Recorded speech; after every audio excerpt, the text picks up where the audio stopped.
Our progress in the past usually came slowly, and our recovery will come slowly. It will come as men, each in their sphere of action, begin the task of reconstruction. Reconstruction begins with our lives in God's grace. It extends to our vocations, our institutions, homes, and society. Life and progress are made up of a great number of little things.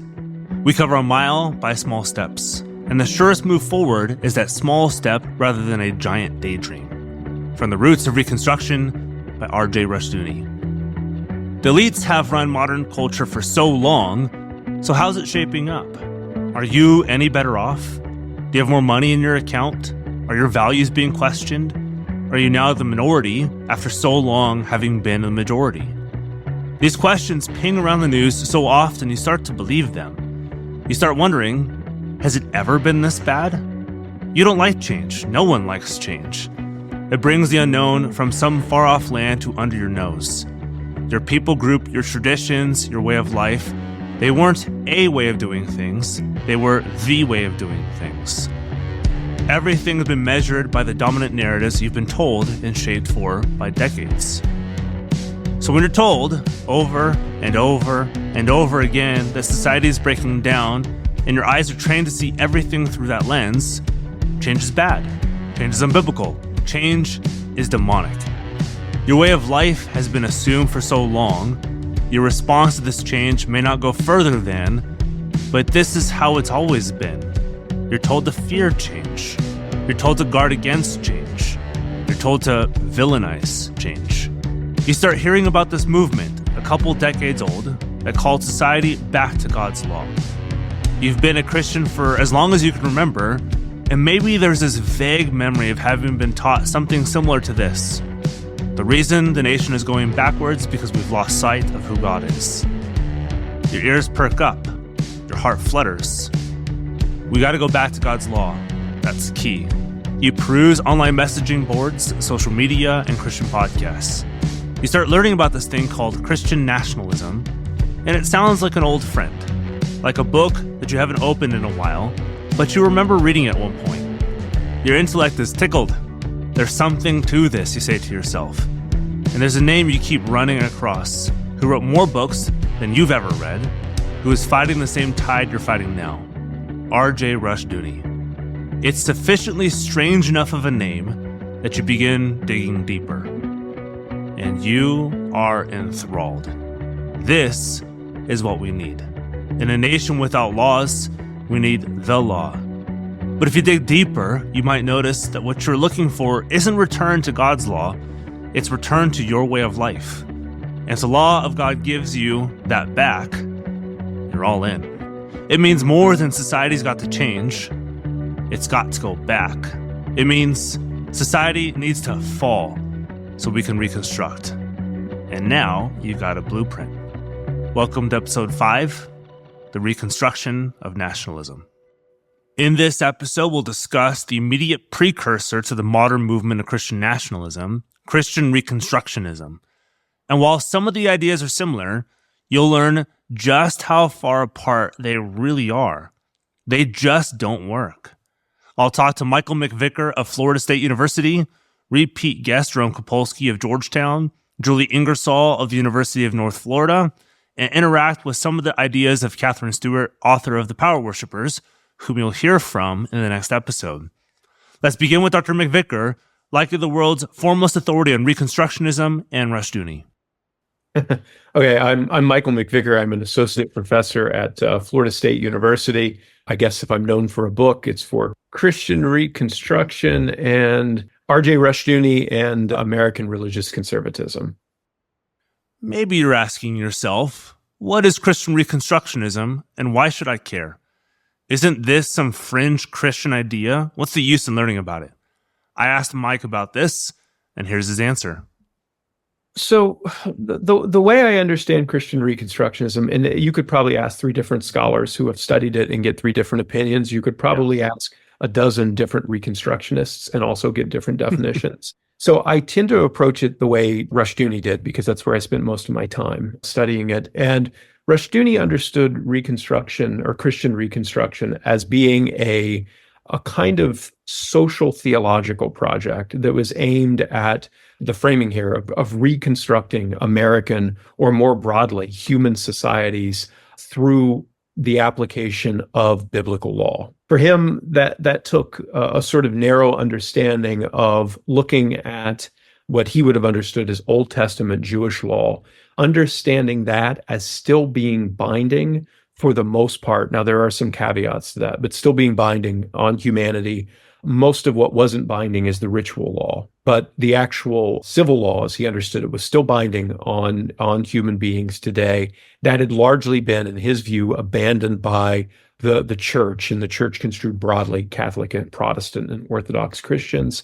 And in abandoning that, they had essentially given over dominion, or given over the rule of human beings, the law that governed human beings, to secular authorities. And so what he saw as his project was the progressive sort of reclaiming of that law and making it binding again on human beings and then human institutions.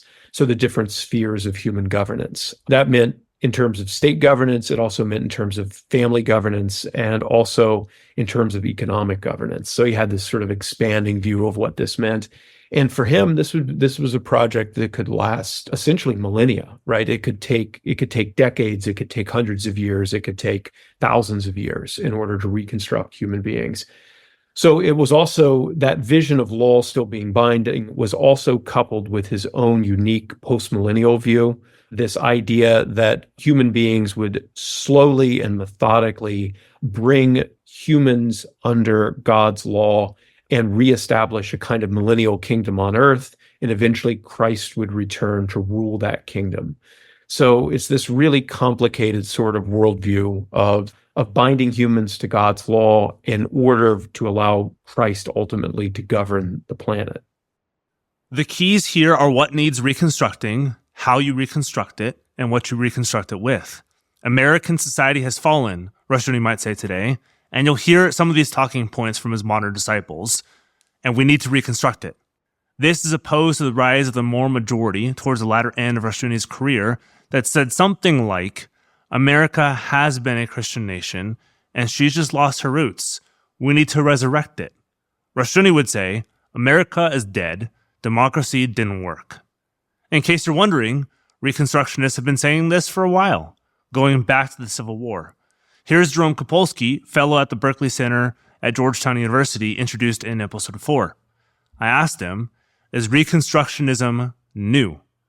Have they always been saying this? They're not brand new, but they're new, but they're, of course, they're not completely original, right? Rushdoony is interesting because Rushdoony argues in some of his early essays on American history that America was really founded as a Christian nation, sort of, right? That the Constitution was meant to, what he says, perpetuate a Christian order, right? The Christian order was on the ground. It was mostly a Calvinist Christian order. The Constitution didn't do anything to push that away. The Constitution was meant to just kind of keep that right steady state.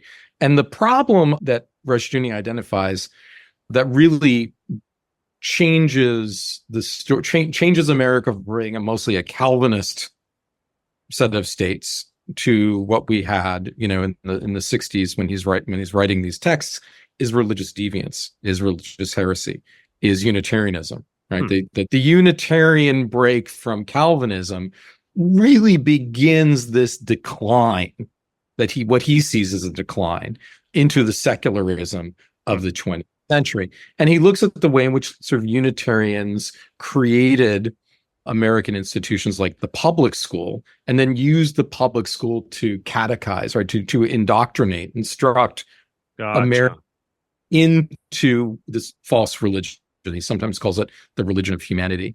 And, I mean, we were talking earlier, it's not like religion versus secularism, but like who's the monopoly of religion versus the religions that are wrong. Rushdoony believed that most of American Christianity was wrong insofar as it broke from Calvinism. And it became a kind of a pietistic, emotive, giving up this high theological notions that Calvinism was endorsing, and also giving up what he believed was the teachings that Christianity was to be, in a sense, incarnated into social institutions. Now, not from the top down. He also saw one of the great problems was the state as an institution, right? So that Rushdoony believed that was a post-millennialist. He believed that Christians were building the kingdom on earth, that essentially the Christ was not going to come back until after the Christian, right. So it was the project of Christians to exert dominion over the world, over the earth. One of the ways that they would do that, he came to believe, was through biblical law. Right, the law, the Mosaic legislation that is described in the Pentateuch, those were laws that were still appropriate for a Christian society. Yep. And so he juxtaposed a society that was based on biblical law, on divine legislation, to a society which was under the domination of the secular state and human legislation. So Rushdoony's own political theology was much more radical than other people on the religious right in right, like a Jerry Falwell or Pat Robertson. And there are a number, we can look at the different theological distinctions of premillennialism versus postmillennialism, but we can also look at the idea that for Rushdoony, the project was to essentially create a new New England, right? To create a new kind of Puritanism. That was what a Christian society would look like. It wasn't like it wasn't just going back to the status quo before 1947 and the Everson decision by the Supreme Court, or the expansion of the religion clauses of the First Amendment to the states. Right? He envisioned something much more radical in his project of Christian Reconstruction. Now, I want to say a word about Gary North, who was his one-time disciple and then broke away and became the leader of another faction of the Christian Reconstruction movement. Now, Gary North came to differ from Rushdoony on the question of whether or not the founding was actually a Christian founding. Remember, as I mentioned, Rushdoony said, Constitution doesn't really mention the things that we would expect a Christian instrument to mention, but it was still there to perpetuate a Christian order. North came to challenge that idea and believed that the Constitution was actually a Masonic conspiracy against Christianity. In the late 1980s, entitled Political Polytheism, which is essentially his critique of everybody. Okay. Critique of Rushdoony, his critique of Francis Schaeffer, his critique of sort of young evangelical historians for weighing in on the question of Christian nationalism. But the core of the book is that the founding was the Constitution Convention was a conspiracy, and it was a Masonic conspiracy against Orthodox Christianity. Yep. I've heard this. Yep. And Rushdoony had got it wrong. Rushdoony wasn't able to see straight when it came to the Constitution. He wasn't able to sort of follow the courage of his convictions and see that the neutrality of the Constitution was anything but neutral. It was actually creating the false god of we the people. And in that book, North said, well, what is to be done, right? What should Christians of this Northian complexion do? And they should lobby for a Christian amendment. Interestingly enough, the book is dedicated to the Reformed Presbyterians. Yeah, okay. Now, he wasn't engaged with Samuel Wiley or some of these others. You see the parallels, though, for sure. Yeah, you see the parallels, and North was very clear that there was a direct line from the Reformed Presbyterian critique of the Constitution to what he was doing in political polytheism. There's been different flavors of Christian Reconstructionists and different ways of looking at civil and political engagement. The thing they all agree on, the Constitution won't do what we want it to do. It will not hold up God's law as we desire. We need to scrap it and start anew. We need to reconstruct. Rushdoony popularized these ideas in political theological theories for modern age, but they weren't necessarily new. Here's another scholar, someone who hasn't just researched the topic, but lived under it. Hi, Peter. My name is Julie Ingersoll, and I am a professor of religious studies at the University of North Florida. Although this research actually spans about 30 years for me, probably. So I've been at a number of institutions over that period of time. My first book was on evangelical Christian women and war stories. That was women who were sort of caught. This was the book came out in 2003. It was actually my dissertation.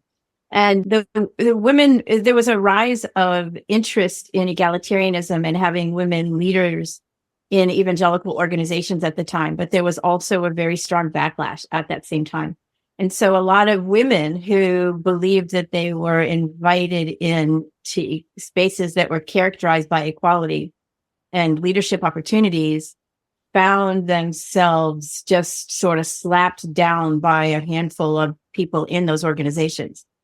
And then often the organizations would kind of back away from their commitment to egalitarianism and make arguments about, just letting everybody believe what they believe, which is fine in theory, but in practice, it kind of left the women hanging out to dry.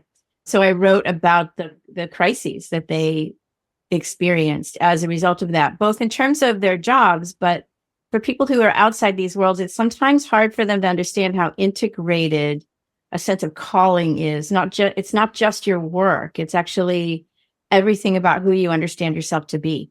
So when the parachurch organization that women were working for left them out to dry, it led to a crisis at kind of every level of their personality and their social groups.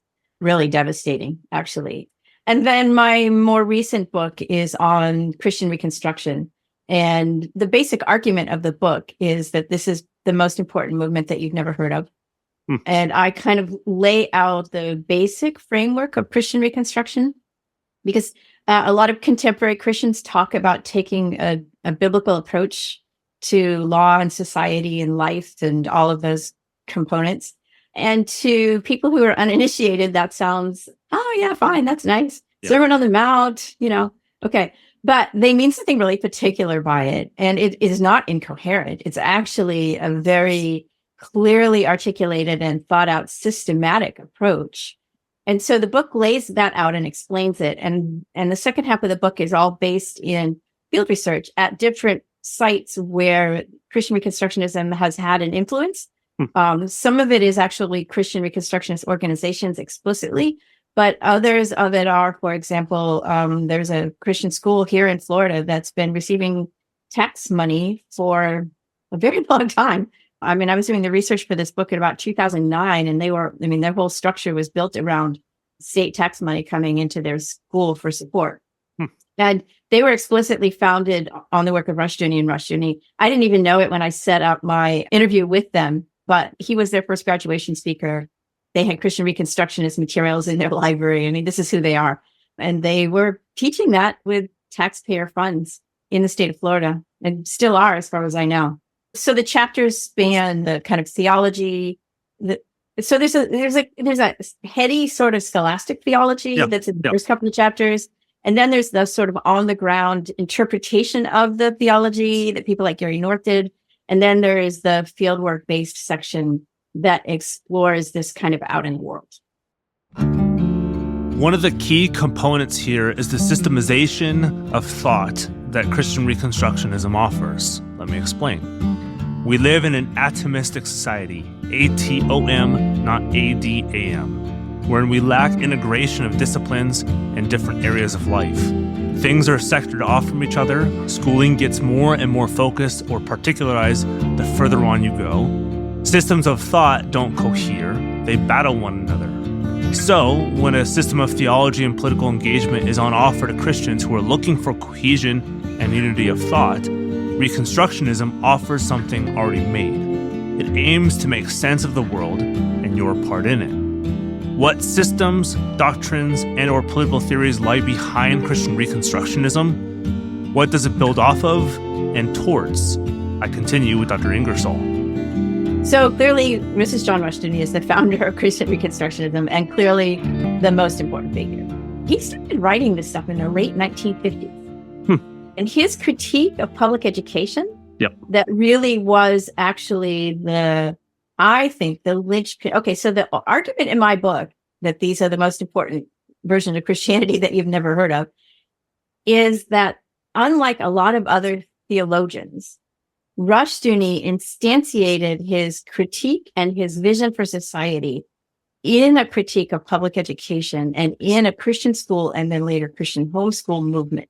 And it was that instantiation into social institutions that led to his influence affecting broader aspects of the evangelical subculture and even the Christian subculture, broadly speaking, in the US, way outside Christian Reconstructionism, and frankly, outside circles where people have even ever heard of him.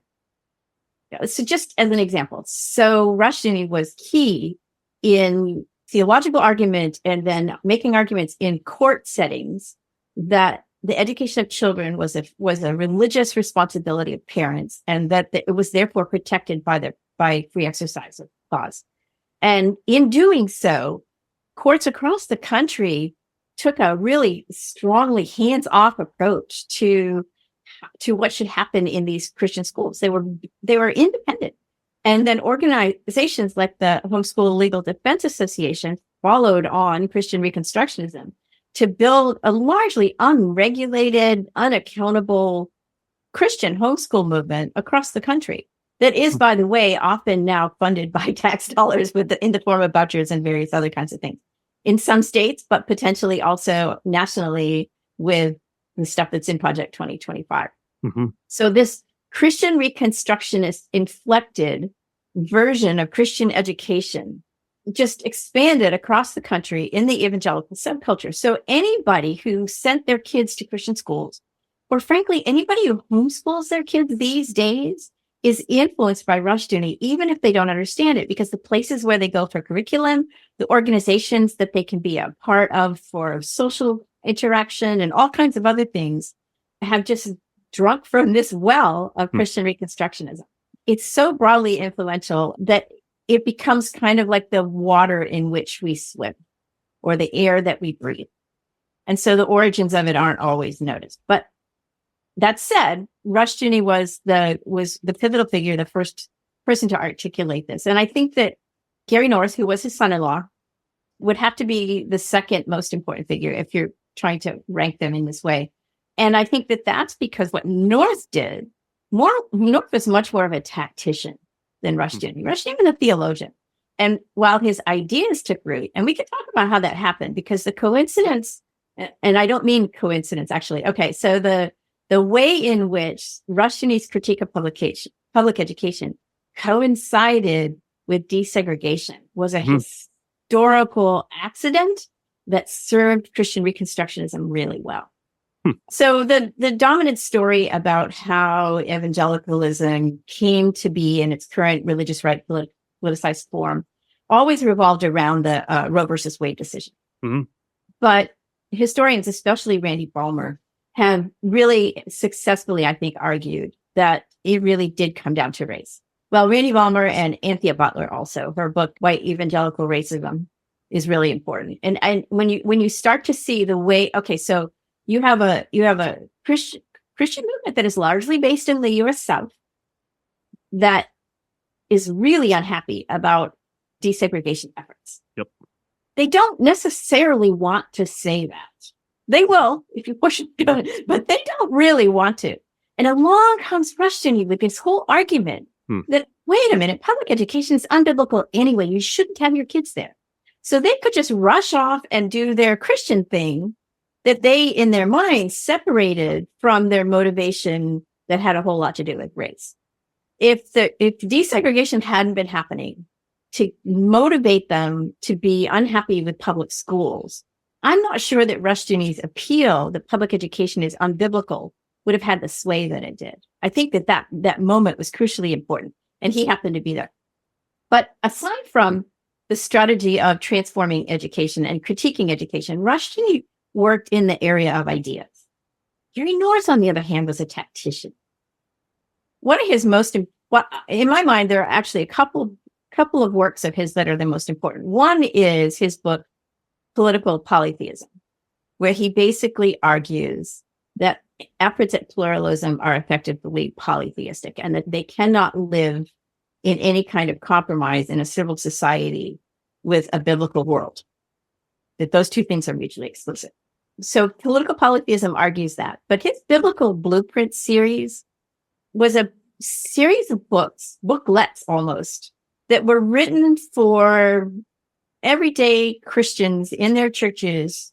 And he took Christian Reconstructionism as an ideological or theological or philosophical system and played out what it was going to look like in all these different areas of life. So there's one on economics, and there's one on the family, and there's one on education, and there's one on international relations, and any aspect of what it would mean to be a government. He's got one of these little books on, and different people wrote them. But he was the editor of the series. And there is a chapter of my book which goes through this series of books. And if you read it, you'll be shocked. If you read that Biblical Blueprint series chapter that I wrote that summarizes these blueprints, and then you read Project 2025, and you look at, for example, North says and I think he wrote the international, I don't want to get this wrong. In the Biblical Blueprint, let me start. Okay. In the Biblical Blueprint series, there's an argument made that the federal efforts, diplomacy and international relations and all of that should be focused entirely on business. So instead of having ambassadors, we should just have business people. And then you read Project 2025, and they want to completely dismantle all of the aspects of our federal bureaucracy that engage with diplomacy and treaty making and all that sort of stuff. And they want to replace them with business people. I'm not saying they got it from Gary North. I'm saying, again, but there's a subtle way that influence happens. Mm-hmm. And stuff kind of gets out there, and it's in the air. And people pick it up and run with it because it matches up with some of the concerns that they're trying to articulate a defense for. And I think one of the reasons we've missed the significance of this movement is that we have an impoverished understanding of how ideas are spread, of how social groups work. We want to look for a one-to-one correspondence. If we want to say that this movement influenced this social system, we want a book where there's footnotes. And that would be lovely, but it's often not there. And often what you have to do is listen for the echoes of the worldview playing themselves out in other places. So one of my favorite examples is if somebody's talking about government schools, they got that from Rushdoony. They don't know necessarily that they got it from Rushdoony, but public schools have always been called public schools until Rushdoony came along and tried to make an argument that they were unbiblical. And they're unbiblical because for Rushdoony, there's 3 different spheres of authority that God has ordained: the family, the church, and the civil government. And so they are unbiblical because they take a task that's assigned to families, raising children, and they assign it to an agency of the civil government. And so you can't understand these folks without understanding how those mechanisms work. But it's very subtle. It's very subtle. Even when Rushdoony was writing, Rushdoony's work is filled with complaints that people, like Francis Schaeffer, for example, took his ideas and ran with them without crediting him. I don't know that Schaeffer actually did do that. I'd have to look into that some more because they were kind of on a parallel track anyway, and they may have just come up with the same ideas at the same times apart from each other. But Rushdoony was very clear that there were people out there using his ideas without crediting him because he was an unpopular figure. He advocated stoning teenagers who were recalcitrant 3 times, right? Nobody wanted to be associated with that. A fear of government, indoctrination, immorality, and the judgment of God upon a nation or people group. Sound familiar? Julie brings up what Michael McVicar will continue on with, the growth of Christian Reconstructionism. What lies behind Christian Reconstructionism is also what grows it. It's not just a theory, it's a way of education, and it begins young. Back to Dr. McVicar. How did Rushdoony capture and propel this movement? And why Rushdoony? Well, there's a couple ways of answering that. First of all, it's worth noting that whatever one thinks of this Christian Reconstruction, the project that Rushdoony sort of named and articulated, while he did it in conversation with a lot of different theologians and a lot of different political activists and a lot of different sort of mid-century, that is mid-20th century thinkers, it is his creation. nobody quite articulated this project in the way that he did it. Now, in some ways, we could argue that his eventual son-in-law, Gary North, was sort of the co-founder of this movement and sort of co-signer of the overall idea or political or theological project. However, Rushdoony really is the sort of central figure. And I think partly because of how idiosyncratic it is. It is a unique project. There's no other, I mean, we could argue about other visions of postmillennial sort of Christian eschatology. We could argue about other forms of what we might think of like Christian right political activism, but nobody tried to systematically lay out a political, social, and theological project quite like Rushdoony did. And nobody was quite as systematic about it in the mid-century period. So I'm talking about, basically from the late 1940s well through the 1980s, sort of the heyday of the articulation of this project. There are other people who he collaborated with and also other people that he cultivated who sort of took parts of this project and made it their own, but none of them articulated it quite as clearly and quite as consistently as he did. At the same time, I mean, there is a way in which, I mean, we could talk about Rushdoony's theological sort of education. Rushdoony understood himself to be a legitimate theologian, right? Mm-hmm. Now, many of his peers did not, which is part of what's so interesting about this guy. He did have a theological education. It was really unusual, especially because his theological education actually circulated through mostly what we would consider sort of left-leaning or progressive, both institutions of higher learning like UC Berkeley, where he went to college, but also the Pacific School of Religion, which was in its time, and I mean still today, is considered a very theologically progressive institution. Rushdoony was convinced that most of his professors there had read more Marx than they had the scriptures, this kind of criticism. But he did have a theological education. But what mostly that theological education did was prompt him to be a kind of contrarian in his own day.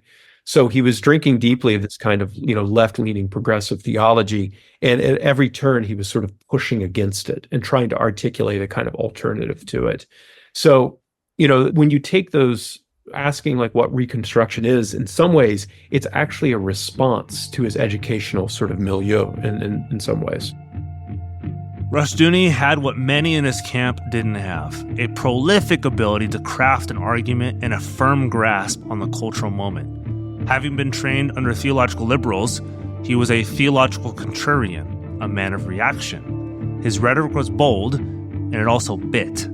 His theological, cultural, and political projects built more through reaction than construction. He was strategic in his partnerships, those he mentored and whom he was mentored by. He built a system through voluminous writing, and his son-in-law, Gary North, continued his projects. But, as you'll hear later on in this episode, many of his disciples took his project in a direction he never would have. But we'll get there.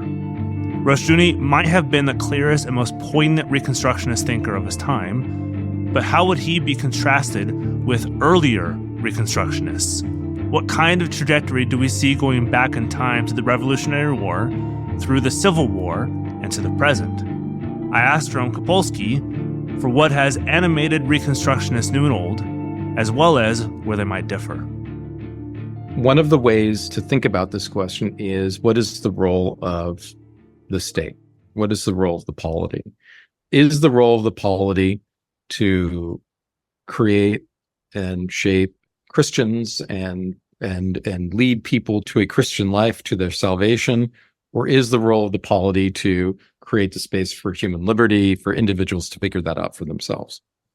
If it's the former, that the state, this goes back to our earlier discussion about political theory and the emergence of liberalism. Mm-hmm. Is it the state's responsibility to teach and inculcate religion either for the good of the individual's salvation or for the good of obedience to the state, right? The state with an established religion has an interest in people believing in that religion because they'll believe in the state and they'll believe in its sovereigns, right? Believe in its authorities, right?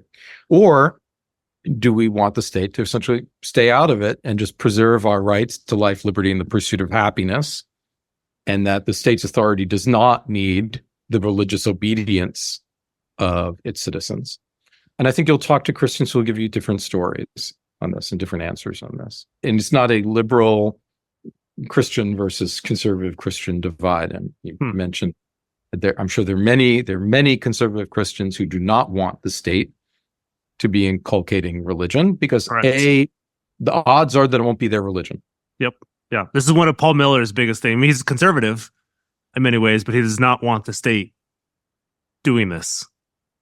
Right? Do you want this? You talk about the deep state and you complain about the state bureaucrats. Do you want those deep state bureaucrats telling you what to believe and how to worship? Exactly. Yeah. And do you say, and again, I think this comes down to having perspectives and being able to live in a society. We're not a pluralistic society. The fundamental fact that we face is pluralism. Like, we're not going to undo that. Right. America. And that was as I said earlier, one of the reasons why the church state settlement happened the way it did was because of the reality of religious pluralism and the desire to not have religious violence. And there's a lesson there. And I think that the Christian nationalists are not seriously thinking about that historical lesson. The assumption is that, they'd be on top and that everyone would follow suit. I think there's no historical evidence for them to be confident of that, and a lot of evidence to suggest that using the mechanism of the state to enforce religious beliefs and behavior will only lead to hypocrisy at best and violence at worst. And you can hear the Christian nationalists saying, well, it's not going to happen this time.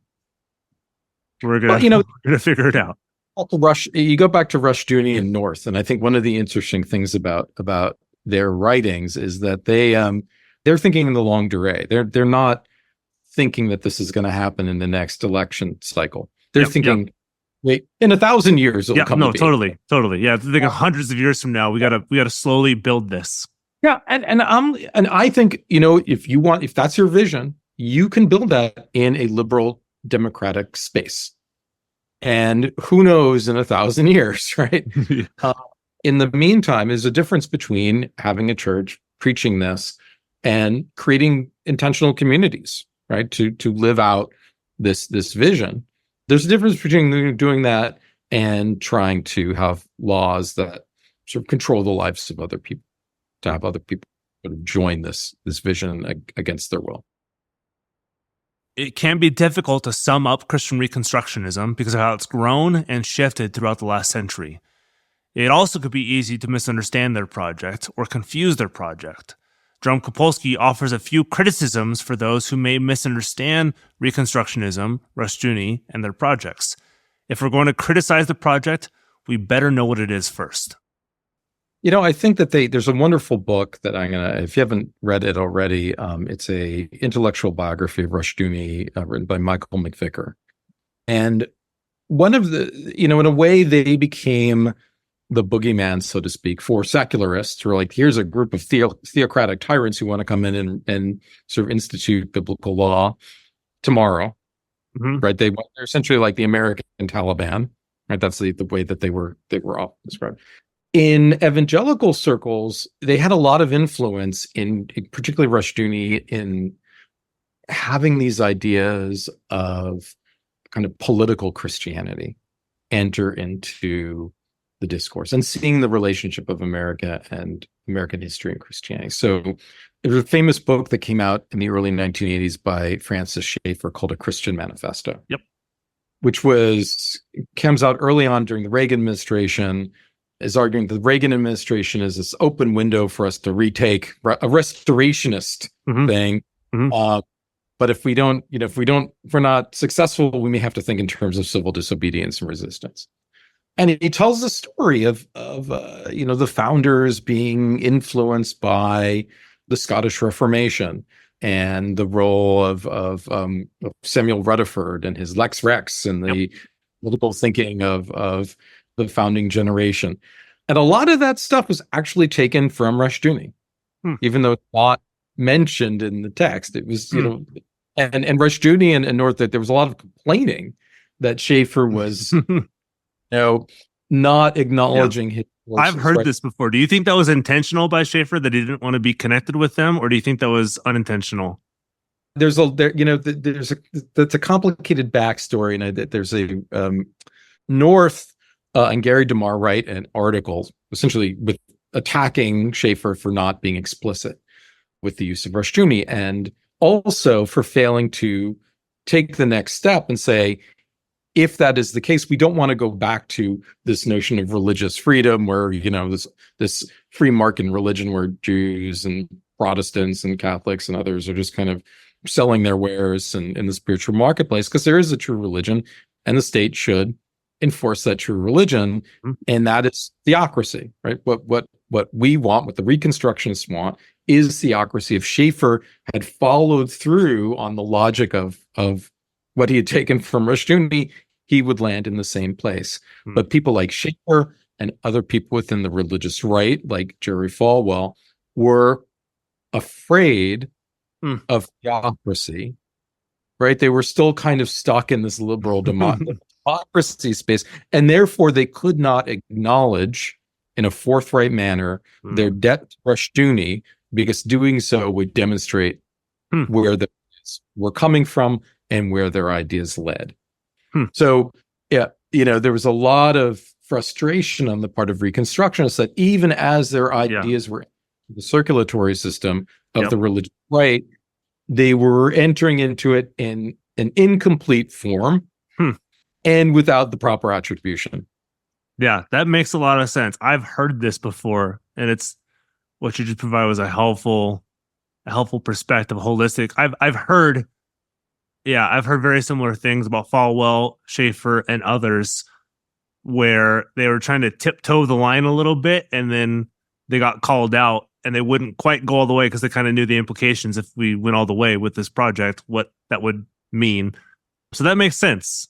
That makes a lot of sense.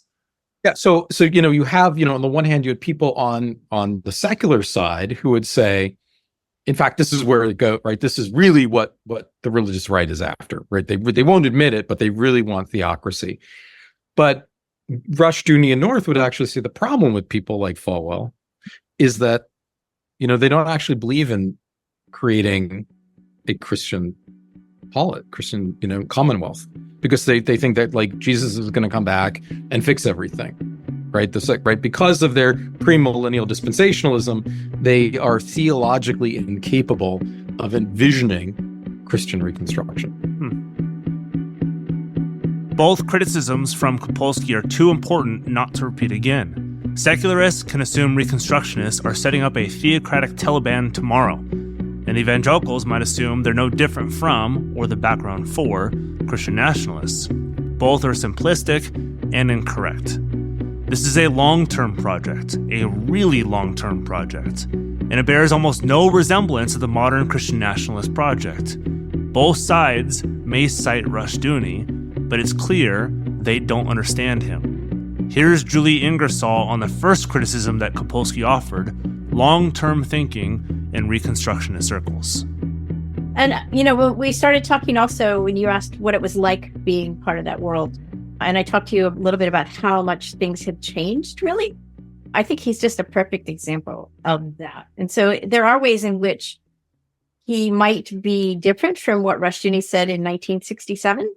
No doubt there is. But this is, again, a place where we misunderstand how social movements work. Nothing's frozen in time. No. All of this exists in a context. What do you think? You just fell out of a coconut tree? Yep. Right? Yep. It's going to change over time. Yep. And everything that he says, if it's not the same as what the Reconstructionists wrote in the 60s, 70s, 80s, and 90s, then it is a logical development out of that. And I'll give you a perfect example. So the way that Rushdoony and the Christian Reconstructionists talked about patriarchy was much softer than what people like Doug Wilson do.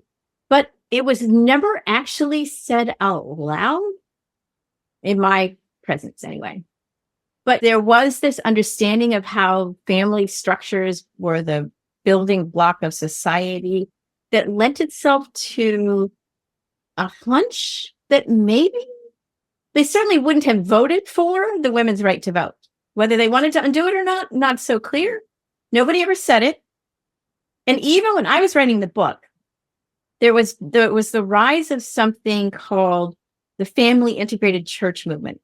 Scott Brown, these folks were connected to Doug Phillips. And I don't actually know what the status of that movement is now, but they were building a network of churches, some of which would be totally on board with everything that they said, but others were just enough on board that they put them in their network. So you could go to their website if you moved across the country and you wanted to find a family integrated church, and you'd find these churches, but you know how things change over time. And they thought, oh, this is a way to bring churches in to more of our way of thinking about things. And if you got down in the details of the family integrated church materials, you found that at least at church, in terms of ecclesiastical structures, in terms of church polity, the voting was done by men as representatives of their families. Now, they didn't necessarily slide on over to the suggestion that women shouldn't have the right to vote in civil society, although Doug Phillips kind of said stuff like that on occasion, but not broadly, very secretive about it. But now you hear all kinds of people saying that. People in Doug Wilson's circles.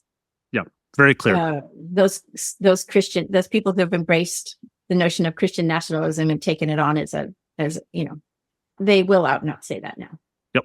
And I think that's partly because it's really a logical conclusion of the teachings early on.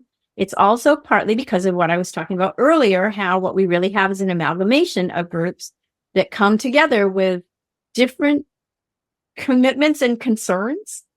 And the kind of the whole tech bro world is deeply misogynistic.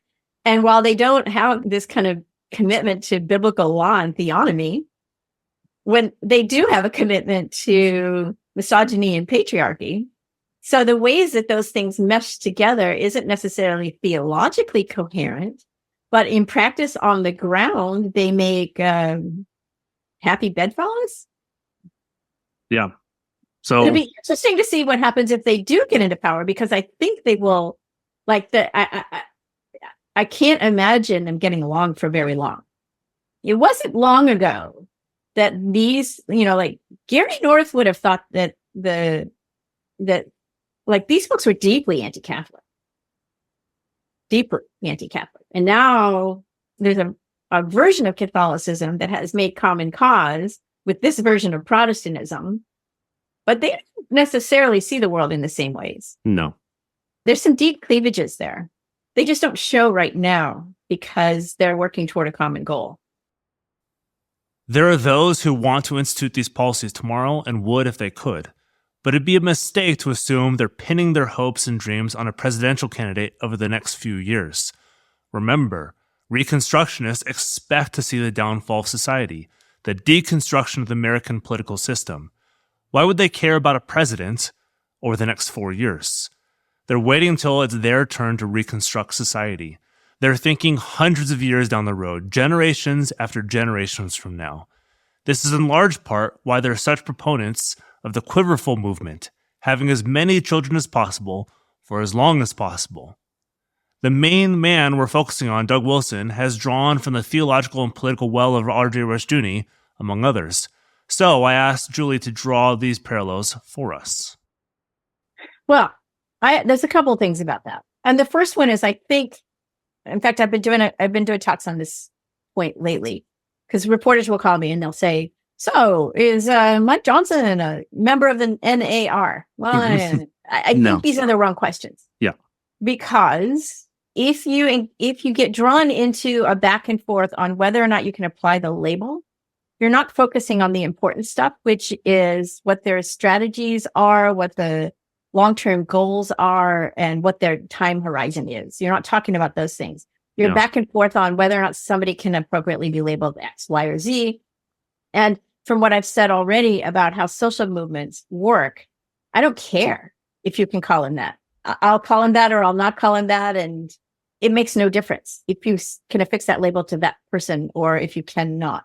What matters is that there is a long-term strategy to bring every aspect of American culture, and then really the whole world, under the lordship of Christ in this context called theonomy, with what's called the exercise of dominion and a specific articulation of what that means. So again, going back to the very beginnings of our conversation, if I just kind of walk down the street and talk to a neighbor and I tell them that somebody wants to have a biblical worldview, that sounds fine to most people, because most people think of the, oh, okay, well, Jesus loved the sinners and there's a Sermon on the Mount and there's good stuff in there, right?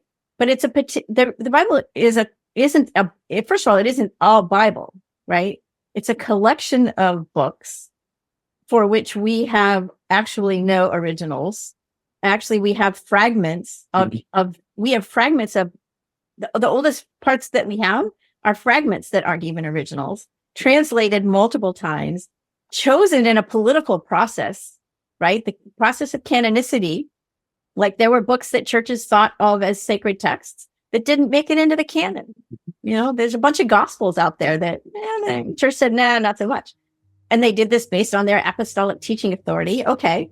But that collection of fragments of text has been read to mean all kinds of, that the slave owners and the slaves in the U.S. South both worked their worldviews out of a biblical text, out of that same text. So depending on which parts you're looking at, right? This is how you get you get different versions of what a biblical worldview is. But Doug Wilson's understanding of what the world would look like if you apply biblical law to every part of society, which he wants to do. His understanding of that is, it may be in some places a little divergent, but Christian Reconstructionists disagreed over things themselves. Yeah, they did. Yeah. Jim Jordan said all that stuff about the death penalty didn't mean that you should have the death penalty. It meant that was the most you could have. Okay. So there is, I don't see a qualitative difference here. And I'm not interested in whether or not I can put the label on him. I'm interested in whether or not he's embarked on a project that I think is detrimental to democracy and detrimental to the basic rights of a whole lot of us. Doug would differ with Rushdoony about the deconstruction of American society and the reconstruction of an entirely new society. But he would agree with Rushdoony that our society should be largely, if not entirely, based upon biblical law. The continuum example I provided a little earlier in this episode helps understand this parallel. Doug would be somewhere in the middle between America was or is a Christian society, and we got to go back to that, and America was never a Christian society and could never be. We got to build that. It's much too simplistic to label him either or. Jerome Copulsky talked about the differences between the Restorationists and the Reconstructionists. Yeah, and I think, one way of thinking about it is to think about groups that are restorationist, or they describe themselves as restorationist, or are, trying to do something new, trying to have a new founding. Yeah. Now, even restorationists, often they're trying to restore an imagined past, right? Right, they invent that imagined past, right? I'm sure you've come across some right? Right, David Barton, right? We'll just, if we don't have the quote, we'll create the quote. Yeah. But the restorationist idea was like America was this providential project, that God was behind the American project, and it was really kind of with some bumps like the Civil War before, right? Yeah. It was right until the 1940s and 50s, and then the secularists come in and it's all a decline. The post-war consensus, right? And you can pick up a track like Jerry Falwell's "Listen America." Yep. Classic restorationist track. Yeah. And then there are those who are like, well, actually the founding was flawed. Maybe the founders didn't make all the right decisions. Maybe this wasn't a providential founding. Maybe the Constitution isn't a sacred document. Maybe the Declaration of Independence is not biblical, right? Maybe you need to go in a different direction. And I think if you look at sort of the Catholic post-liberals, that's certainly the position, right? You read Patrick Deneen. Patrick Deneen is very clear in why liberalism failed, that America is a liberal project all the way down. And there's nothing you don't want to restore the liberal project that has just brought us to where we are. So you need a new founding, a better founding, a more true founding. I think if you look at something like Yoram Hazony's book on conservatism, you see this kind of equivocation, right? Like on the one hand, Yeah, Washington and Hamilton and John Jay, they were really men of the national conservative disposition, but they maybe didn't do a good enough job on this religion thing. Right. So maybe we need to tweak it there. So kind of this hybrid, like and in a way, you can, I mentioned earlier the Christian Amendment movement in the 1870s, where you had this funny paradox of a group that is their vanguard, essentially saying the United States was never properly founded. That's bringing into this coalition other groups who are like, well, we need to shore up what we think was right.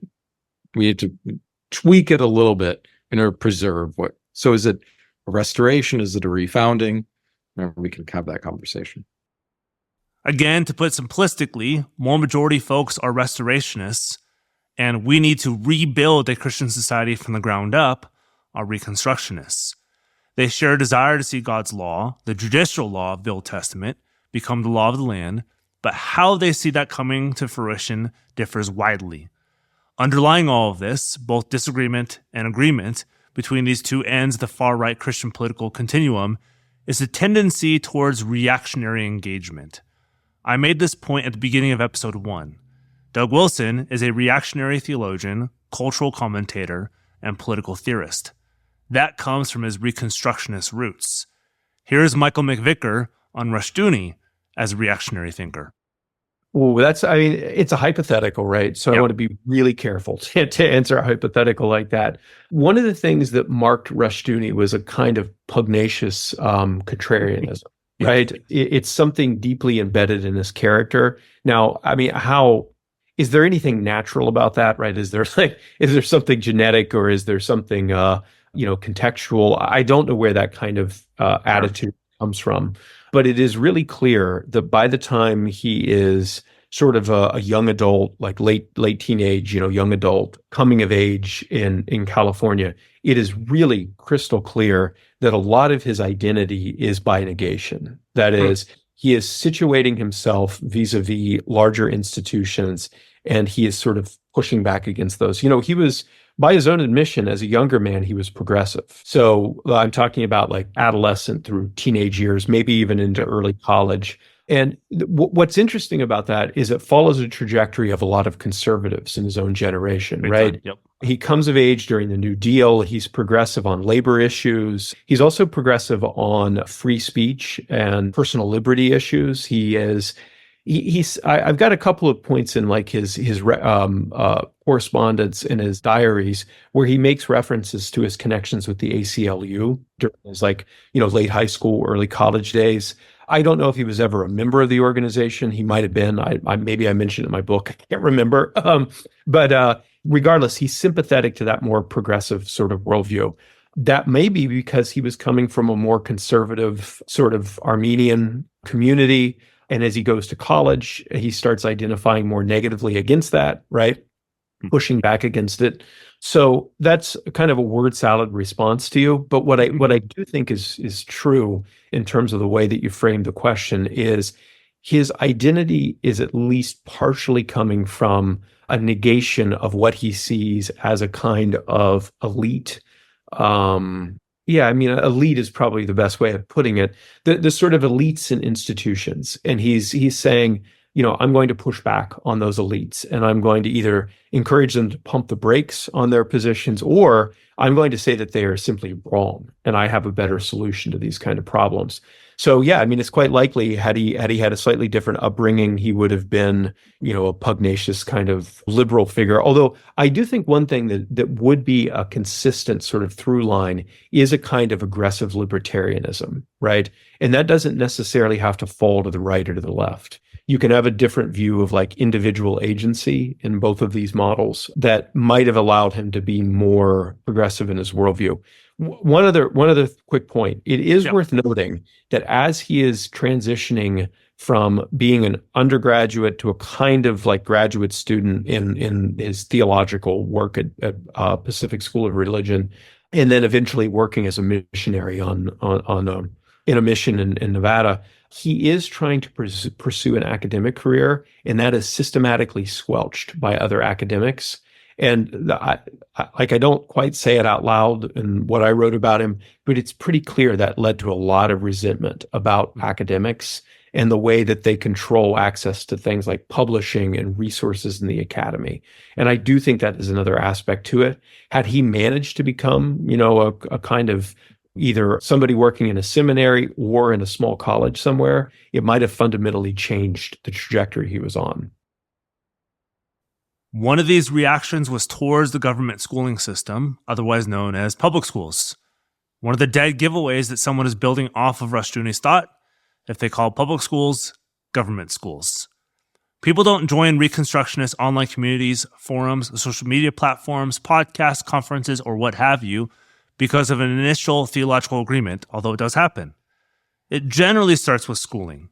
They're convinced the radical, secular, woke, leftist, pro-LGBT, and all other qualifiers of the government schooling system is indoctrinating their kids to transition genders, dye their hair purple, and take on 157 new pronouns. You'll see young men join because they need something to belong to, and young families because they're scared for their kids.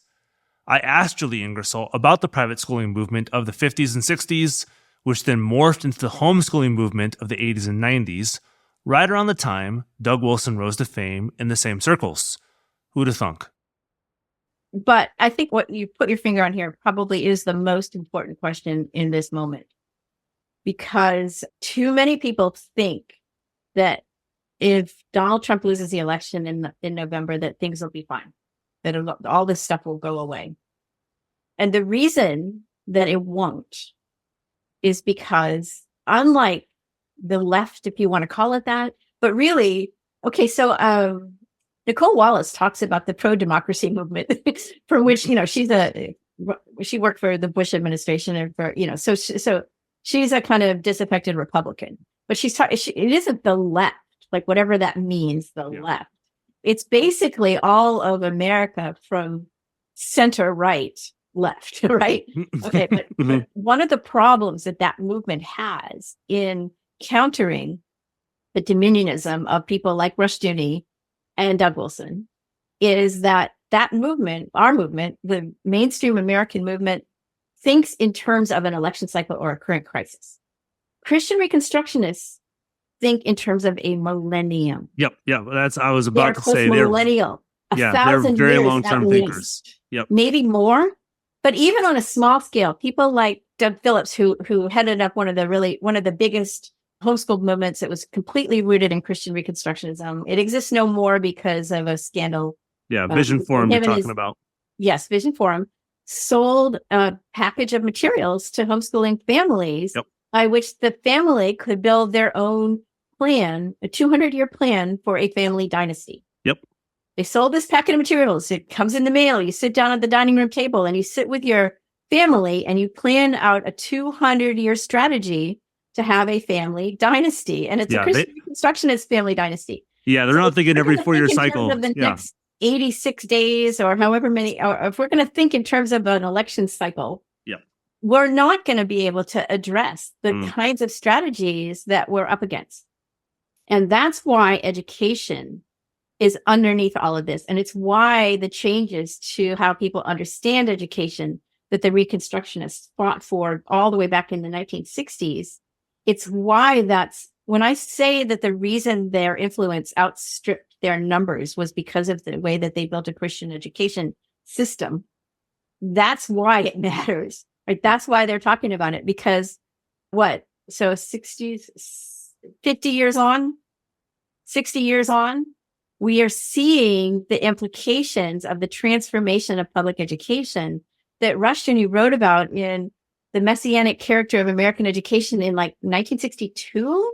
I might have the year wrong, but like early 1960s, Rushdoony wrote The Messianic Character of American Education, which was the fundamental critique of schooling that gives us all of the stuff that's going on in Florida right now with education, higher education, elementary, Moms for Liberty. We have an election here tomorrow. Moms for Liberty is on the ballot. The Moms for Some People's Liberty is on the ballot. And the way that those Moms for Liberty are understanding public education can be traced right back to the 1960s with Rushdoony.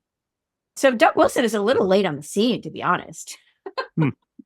So they started Christian schools all through the 70s and 80s. And that other Christian school that I wrote about that I mentioned, actually, they helped Christian schools start all across the country. And they had a particular model of what a Christian school would look like. And this predated the thing that is now called classical Christian education. But I happened to check back on their website when I was working on the book.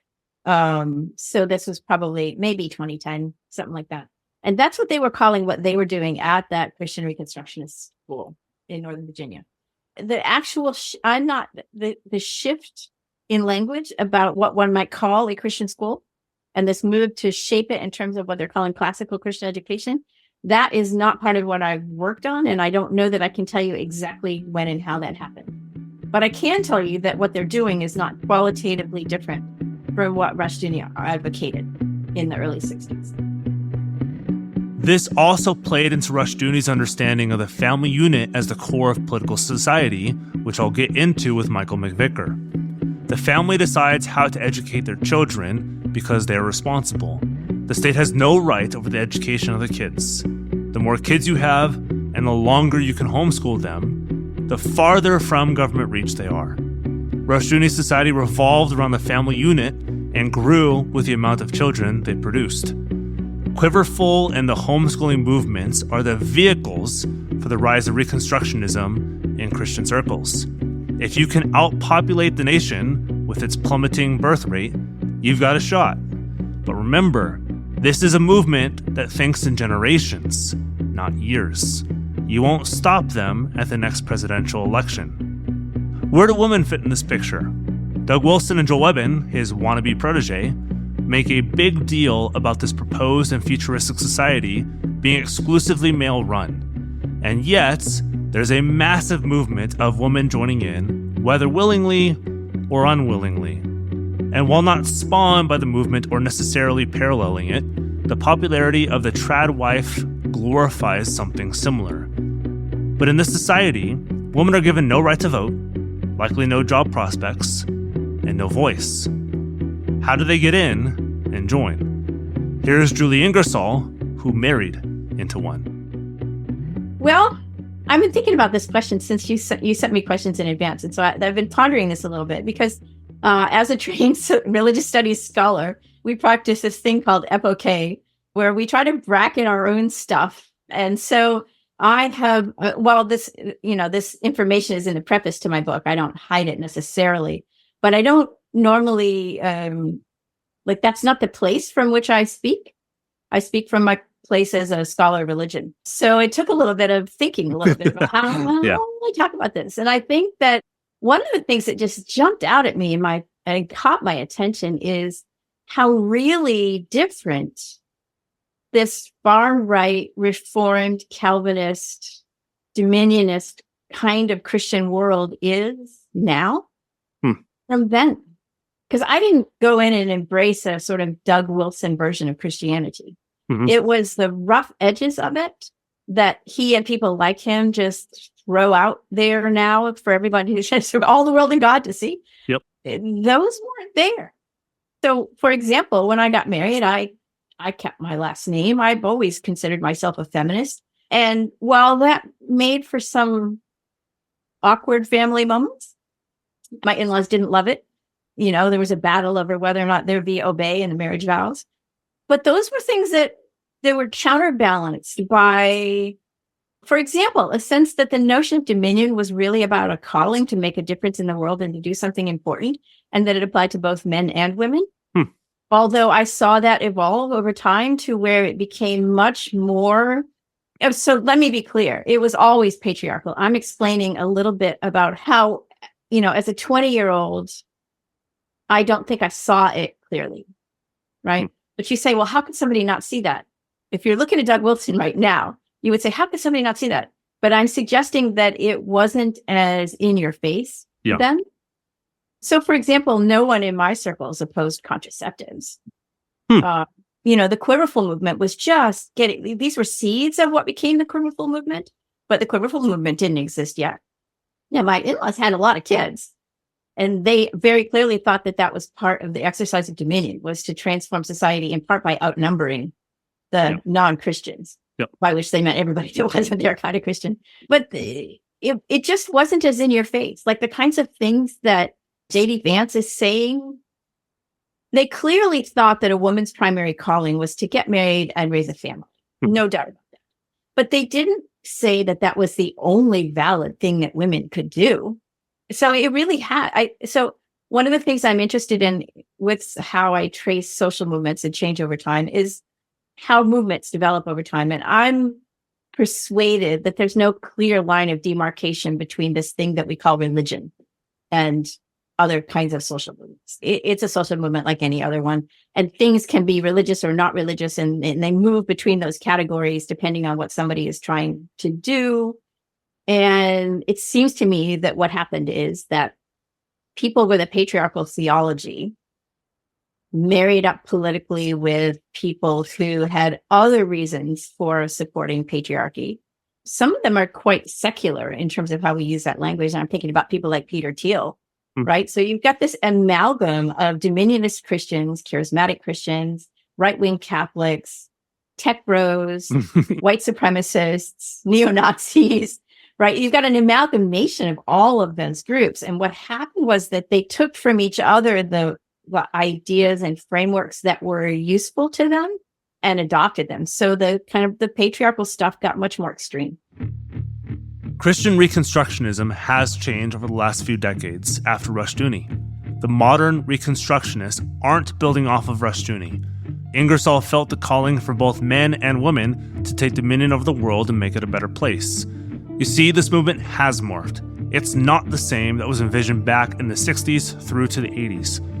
While women today might join through marriage or birth to a movement that valorizes power and authority, what they joined a few decades ago promoted something closer to a flourishing society and bettering of it. Roles, while strict, were less oppressive than they were purported to be in these same circles today. Now, I don't believe this was intentional, but it certainly was a reaction. The rise of women in the workforce, birth control, Title IX, and more, modern Reconstructionists attempt to buck the tide by taking rights away from women that they perceived are given them in society. Now back to McVicar, as he attempts to separate Rushdoony's thought from anything that looks like Christian nationalism today. If you thought Rushdoony was reconstructing a Christian nation, you might want to listen. What was his political project? Well, that is incredibly complex. One of the things is, so Rushdoony wrote two really fascinating books, and they really are interesting. The Nature of the American System and This Independent Republic. These were two books that he wrote. They're relatively slim volumes, and he wrote them while he was on staff at the Volcker Fund. So they were part of his attempt to sort of fit himself into the sort of growing American conservative movement from that time. And Rushdoony took a view that the United States government, Rushdoony had a generally critical view of the founding and the implications of it. He viewed the Constitution as having Christian elements, but he also understood that the Constitution was a work that was cobbled together by humans. And so as a consequence of that, it was a flawed document. And in it was not, a specific commitment to like Christian values. For him, the only true governing sort of law would have been biblical law, and that is not a component of the Constitution. So what Rushdoony actually saw the Constitution doing, though, was creating a kind of feudalistic, Calvinistic order. And that can be mind-bending for folks, but Rushdoony understood the early pre-Republican system in what would eventually be the United States, particularly in like the Massachusetts Bay Area, where Calvinism was the sort of dominant social and religious worldview. He understood that as an attempt to build a kind of feudal Protestant order. So not a Catholic feudal order, not a secular feudal order, but something that was uniquely decentralized and run according to Calvinistic principles or Presbyterian principles. And he saw the Constitution as opening up a kind of space for that. So when you read those early volumes, what you actually see Rushdoony talking about is most power should ultimately resolve to the county level under the sheriff, right? And so Rushdoony is not easy to pin down as what we might use today as a like Christian nationalism. Yeah. Rushdoony has no particular loyalty to the United States as a national entity or as a nation state. For him, the nation state is a pernicious, dangerous sort of conglomeration of power. The very idea that you would have a state that would sort of rule, govern a totality or a kind of geographic area is dangerous. What you want to do is you want to devolve power as locally as possible and get it as close to, for him, the primary governing unit, which is not the state, it's the family. So when you're talking about Rushdoony, you are not talking about somebody who is easily labeled a Christian nationalist in the contemporary terms. Gary North sort of took a similar view, but for him, the family was not the proximate governing unit. He was skeptical of Rushdoony's version of the family and was more willing to devolve power instead to the church, where the church would be the local governing unit. But the point of this is with both of these men who are sort of the founders of whatever this movement is, neither of them are easily labeled under a rubric of Christian nationalism. Christian, yes. Nationalists, maybe implicitly, and that they would view something like the United States as maybe superior to, I don't know, the Soviet Union in their contemporary sense. But they would have viewed both of those things as entities that were dangerous and problematic. So yoking that later, say through the 80s, with a worldview of, say, like a James Dobson or a Jerry Falwell or a Pat Robertson, right? Men who all, to a different degree, picked up Reconstructionist elements and sort of assimilated it into their worldviews. Those guys would have all been more nationalists and Christian nationalists in the sense that we might generically use that phrase today than Rushdoony or Gary North ever were. Did you catch that? Rushdoony was skeptical of the nation state. He was skeptical, even fearful, of a powerful government imposing on its people. Do you remember what was at the center of Rushdoony's society? It was the family unit, not the government. The family decides what's best, the government does not. The government defers, it doesn't demand. This is entirely different from that which is propounded by Christian nationalists today, those who likely think they're building off of their Reconstructionist fathers in the faith. So the question must be asked, and I asked it to Dr. McVicar. Would Rushdoony be considered a Christian nationalist? Is Christian Reconstructionism similar in any way to Christian nationalism? Well, I mean, that's so interesting. I mean, one of the things with Rushdoony, I don't know if you're going to get into this. This may be the weeds, but, you know, Rushdoony has been adopted by a bunch of far-right groups. Like at one point, they went by, and this would have been in like the middle part of the 2010s, late aughts, people were identifying as kinist, K-I-N-I. Okay, so you're familiar with the term. Yep. We talked about it. Yeah, these are folks thinking that they're kind of these ethno identities, right? And they thought of Rushdoony as kind of falling into that. And very much so. Yeah, on one level, Rushdoony was a racist. We've already talked about that, right? Yep. But I do think that when his son pushes back against that and says, no, Rushdoony would not have been a kinist, I think he's right. I think Rushdoony would have been somebody who would have understood people as being Christian first, and that Christian status, conversion status, would have trumped any kind of, I don't know, biological, ethno, whatever kind of identity. Now, that's not to say that, as I said, Rushdoony wasn't racist. Of course, that he wasn't a kind of, I don't want to call him a white supremacist. If you want to ask an interesting question about Rushdoony, ask whether he was white, right? Oh, yeah, that's right. He's Armenian, right? Yeah, exactly. He is white, maybe by the racial standards of the United States, right? But yeah, like lighter colored instead of being Caucasian. Right. And you know, what exactly is that ethnic status, right? And so Rushdoony was actually acutely aware of that. He knew he was Armenian. He knew that he knew he was ethnically set apart and different than a lot of his peers. He was not Gary North, right? Gary North, who is waspy and, you know, white bread Protestant all the way down. I mean, his dad was an FBI agent, for God's sakes, right? And you weren't an FBI agent circa 1968 when his father was investigating the Kennedy, or excuse me, not the Kennedy assassination, the MLK assassination. You were not an FBI agent if you were not white, right? Really white, totally. You know, and so there is a way that Rushdoony was attuned to the complexity of like ethnic and racial identity in a way that's not always obvious from his writings, but is clear when you're sort of attuned to it and you start looking for it, right? Maybe this surprises you and maybe it doesn't. Maybe you fancy yourself a Christian nationalist and you hate listening to Sons of Patriarchy. Maybe you're a curious Christian trying to understand Christian nationalism, or you're non-Christian who thinks all Christians are Christian nationalists. But modern Christian nationalism bears no resemblance to the political projects of old. This is why we're looking at the movement in Moscow, where it's come from historically, what it's built off of, where it's separated, and where it's going. I pressed Dr. McVicar further. How might Rushdoony have understood the modern movement of Christian nationalism? Is it anything he might sign on to and agree that it builds off his thought? Boy, this is a hard question. You know, I try to keep up a little bit with like the publications of Chalcedon, you know, the foundation that he started and the work of his son. And occasionally we'll like dive into the podcasts and stuff that they produce. You know, I'm not sure what Rushdoony would make of the current movement. He was always hostile to elements of the Christian right. That is, the movement sort of coalesces around Reagan during the 80s and into the 90s. He always thought that that was a kind of co-option of his worldview and also a kind of corruption of it. Anybody who was looking for solutions at the national sort of government level was doing it wrong as far as Rushdoony was concerned, okay?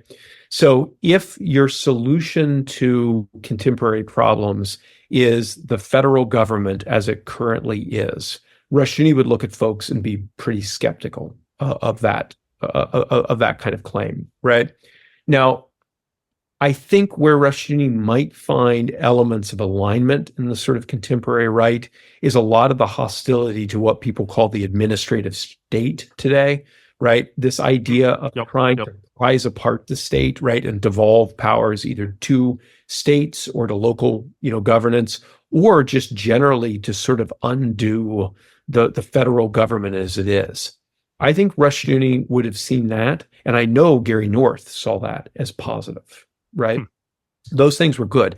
Now that is, I want to be careful here and not say that does not make these folks somehow where they would align with like the contemporary sort of MAGA movement or something. Yep. I think they would be deeply skeptical of a lot of that stuff. And it's not necessarily that they would certainly be skeptical of the rhetoric around Trump of I alone can fix it. That's almost messianic. I know that they would view that with deep skepticism, right? However, I do believe that they would look at an attempt to undo the federal government and see that as a positive thing. So there's a kind of dual track aspect here. And, you know, I have to be careful. I haven't sat down and tried to see where all of the movement is today on this. I'm only speaking from where I think Rushdoony would be on this, having spent a lot of time with him and understanding that for him, the coalescing power in sort of large governmental centralized entities would have been something that he would have been not just skeptical of, he would have been hostile to, right? So that is not something that Rushdoony would have wanted. Rushdoony wasn't a kinist, preferential to his own people group beyond any other. He was a racist, and a rather vile one at that. He didn't necessarily have a problem with slavery as an institution, and was more in favor of Southern slavery than not. But that didn't mean he preferred his ethnicity over another, something you will find in modern Christian nationalist circles, most explicitly by people like Stephen Wolfe, Eric Kahn, William Wolfe, and Joel Webbin. They aren't building off the Reconstructionist fathers, they're making up something new. Rushdoony held a deep distrust of the government, so much so he didn't want them, in any way, part of educating the offspring of his followers. Why, pray tell, would he want them governing and imposing legislation upon you? Rushdoony was a libertarian, not an authoritarian. His theocracy was not a state-imposed legislation morality, but the different spheres of society operating under God's law. I'm not endorsing him, but it's nothing near what Christian nationalists assume it is. So, Who are Christian nationalists building off of? It certainly isn't Christian Reconstructionists. It's their will to power in form of people like themselves. Before we conclude, I asked Dr. McVicar how Christian nationalists might be misunderstanding Rushdoony and the Christian Reconstructionists of a few decades back. Here's his answer. Oh, yeah. I mean, I think that, and I also have to admit this fully. I don't use social media. I'm not on it. You're not going to find me there. And I know there's a lot of discussions happening about these kind of movements, whether it's Reconstruction or Reconstruction adjacent movements. Yeah. And so I have to plead a kind of ignorance here, but I can tell you, if people are trying to co-opt Rushdoony into the sort of contemporary, whatever we would call conservatism today, if it is a conservatism that is focused on centralizing power in governmental institutions, Rushdoony would be hostile to it. It's that simple. There is no true reading of Rushdoony that allows you to say, oh, he would favor a large centralized governmental authority. He does not do that. The way that he understands power is he primarily talks about three spheres of power: the church, the family, and the state. Okay. Those should be essentially at war with one another to make sure that none transcends the other in terms of power over human institutions. Now, he did put his sort of thumb on the scale and say that the family is ultimately the closest and most important governing institution, right? So this is his patriarchal, this is why he's influential and like Quiverful and stuff like that. But he did believe that they should all three essentially be competing for power in order that none of them could become quasi-godlike. He sees the state in the basically in the 1950s as rising to this kind of like messianic authority, right? And that is something that is for him fallen, corrupt, dangerous, ultimately satanic. And so you need to have those three elements or three spheres of power constantly sort of butting heads with one another to make sure that none of them becomes transcendent in human relationships. And that is not easily like liberal or conservative or progressive or authoritarian. It's none of those things. I mean, he's idiosyncratic. He is not, you cannot easily pin him down to the politics of a given moment. It's part of what's appealing about him if you spend some time with him, like real time with him. He is, in his own way, he is a deep thinker, even if some of what he comes up with is pretty shallow, right? In terms of things like, oh, let's just, if we had the death penalty, maybe we could fix some of these problems, right? That's some of his shallowest thinking. But if you really read like This Independent Republic and the nature of the American system and his stuff on the messianic nature of American education, there's a lot going on in there that upends an easy co-option of Rushdoony into some, narrow political project. He doesn't easily fit into these contemporary discourses. So we'll end with final thoughts from both Michael McVicar and Jerome Copulsky. Here's McVicar first. Knowing more about where the afterlives of this stuff in social media and in more decentralized systems of knowledge production, right? It is where you asked the question early on about like, where does this come from? How does this come into being? And I went into this thing about how Rushdoony's lecturing everywhere. One of the things that I can't shake is that part of the reason why this movement grows is because of the decentralization of American Protestantism, right? As seminaries and their authority collapse, as denominational power collapses, right, in the main line, and then as fundamentalist and conservative groups fracture, right? I mean, how many different forms of Presbyterianism is there, right? Just pay attention to what's going on in the Methodist Church right now, right? All this authority is just being distributed out everywhere, right? And social media and the internet has only exacerbated this. Rushdoony's ministry grew through cassette tapes, through little lectures, through VCR tapes, right? That was the cutting edge of your ability to distribute ideas to anybody, right? Pamphlets, that kind of stuff. Well, I mean, what is it now? I mean, it's message boards were the cutting edge of the 90s, right? Now it's all this other, these social media channels. I can't even imagine how this stuff is mutating and metastasizing. Rushdoony can be co-opted because Rushdoony isn't understood. Christian Reconstructionism is a victim of the decentralization of Christian authority, Christian denominations, and political thought.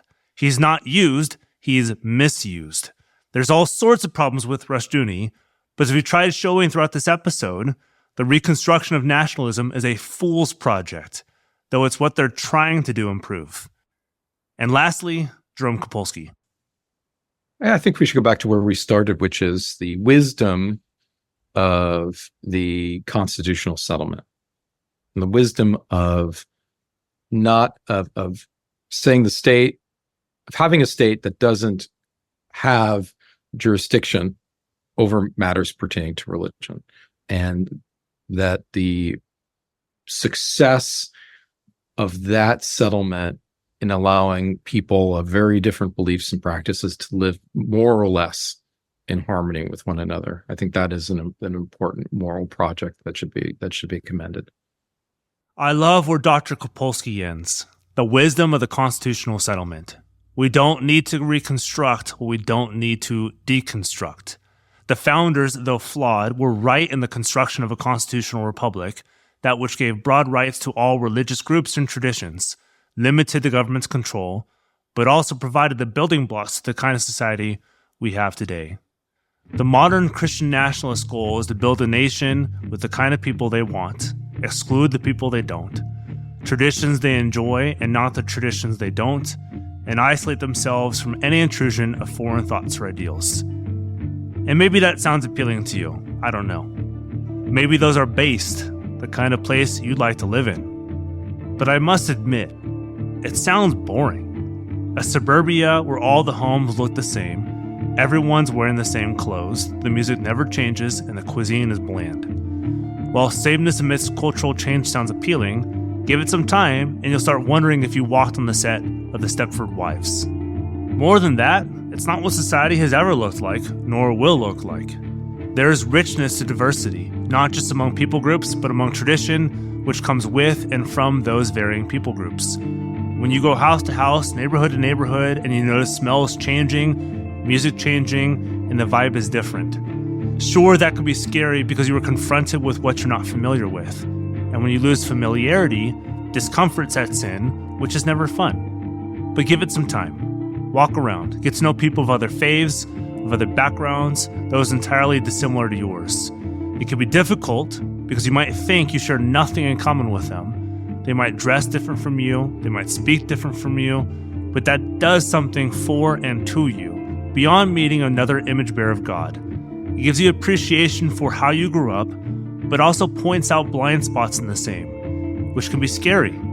Knowing how you grew up, the town you grew up in, and the traditions you grew up with might have some unhealthy aspects of them, but wouldn't you rather know that than live in ignorance of it? It's also a preview of the heavenly realities, when God's law will dominate. Not because the government mandates it, but because it springs out of your heart and soul. When society isn't destroyed to be raised up, but is renewed because Christ has been raised up. When we're not waiting for the denigration of all we hold dear, but the eternity of eternities that give us the time to worship with those we've never met, from ages we've never inhabited, and traditions we never enjoyed. We look not for the day of reconstruction, but the day of resurrection. We don't build that hope now. We see peaks of it from what God is building in Christ now. We're not hoping for a new nationalism, but a new creation. We look not for the reconstruction of nationalism, a fool's errand, but the resurrection to new life, Christ's errand. I want to give my thanks to Michael McVicar, Julie Ingersoll, Jerome Copulsky, and Katherine Stewart for their time and expertise. I learned a lot, and I hope you have as well. In our next episode, we'll move from what Christian nationalism is to what Christian nationalism does. That's episode 6, The Fruits of Nationalism. See you then. Sons of Patriarchy is brought to you by the administrators of Examining Doug Wilson in Moscow in partnership with Peter Bell. It's written, produced, and edited by Peter Bell. Original music, sound design, and mixing by Aaron Feeney. This series wouldn't be possible without the dozens of abuse survivors whose bravery and vulnerability make it what it is. Every episode was sent to them before being published, and their feedback, edits, encouragement, and eventual approval make this what it is. May your voices be heard far and wide. Thank you.